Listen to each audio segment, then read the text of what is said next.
So we got a good night's sleep, had some shrimp, nice tall beer, dinner last night, fell asleep on the bed, not in the bed. I sat down and the next thing I remember I woke up and it was 2 o'clock in the morning. So anyway, it occurred to me, I don't think I showed everybody just exactly how much oil was leaking out of this pig yesterday.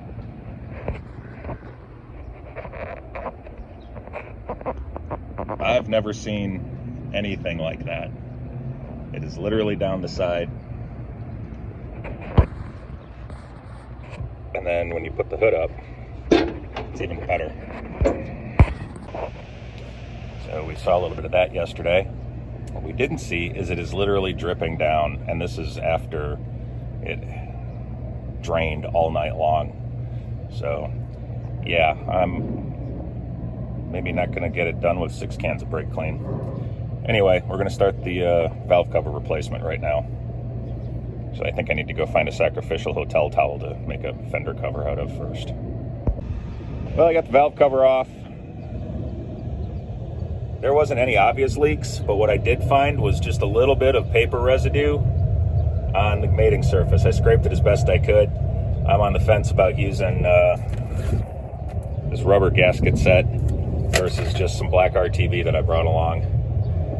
So I'll decide that in a second. I scraped the mating surface. They had some orange RTV on it, a thin wipe of it, and yeah. But man, when is the last time you saw a 60-year-old engine or 55-year-old engine that clean inside? I don't know what the miles are on this thing, but it is low. The other thing that I noticed is this valve cover's never been off. These plug wires, I haven't looked at the date codes. I had to put some tape on one because it had burned through before I got it. But honestly, it wouldn't surprise me if these were original spark plug wires. So we'll get this buttoned up and then off to the power washer. We got the valve cover back on and there was a casualty. Andrew managed to get black RTV all over his Metco shirt.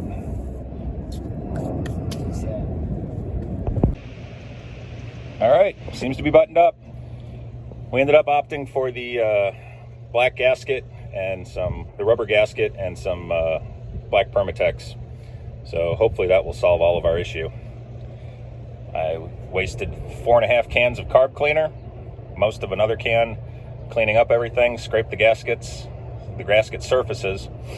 That gasket, or that head, still had some residue from paper gaskets on it. So it had a black rubber gasket on it. This head still has this original paper gasket. I think I said that already. But I scraped that, cleaned it all up with brake clean, and got going. So we're gonna go find a car wash, hose off the bottom side, hose off the hood on the underside, and that should do it. No hotel towels were harmed during the production of this video. Actually, that's a lie. Never steal hotel towels from your room. They inventory them. Steal them from the carts outside. It's a tip from your Uncle Brad. Right?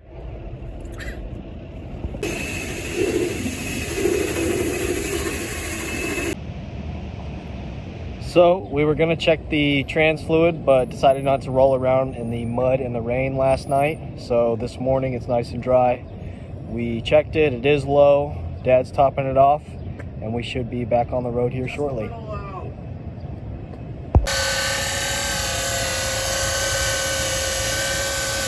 Alternator is dying, but here's another problem.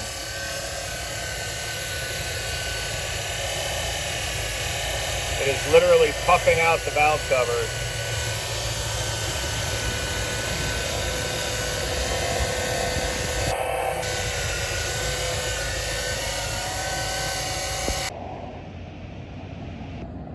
It's dark, we're in a parking lot, that means something broke again.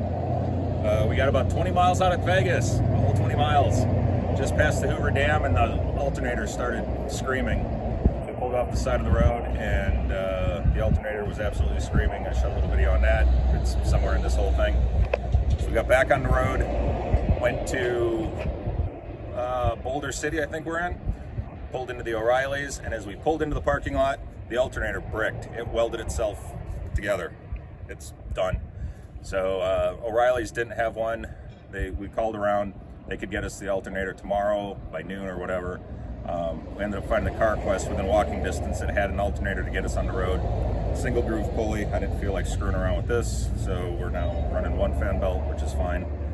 The alternator, when it seized up with the 2 fan belts on it, it stumbled the engine. I've never had an alternator die that hard before. So, and then as you can see in our video also, our oil thing is back. So I called Daniel at Resurrected Garage. Yeah, it's hosing down the side. I called Daniel at Resurrected Garage, sent him the video, and he freaked out, and now he finally understood what I was talking about. I blew on I didn't think about it, but I blew on the PVC hose going into the one valve cover, not the one with the valve, but the breather vent going into the air cleaner. And when I did that, it gurgled. So Daniel and I figured out that it must be that the baffle in there is completely blocked, and because it's blocked, then all the blow-by is trying to go out wherever it can on that side. So it seems to be going out the PCV valve fine on the driver's side. So I got a push-in breather and a hose, or just running the hose like a road draft tube. I managed to lose the gasket, or the grommet for that. I have no idea where it went. It fell and it never hit the ground. And at this point, I don't care.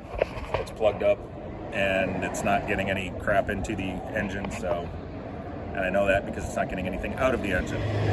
So anyway, that's it. We're gonna try to get out of Arizona.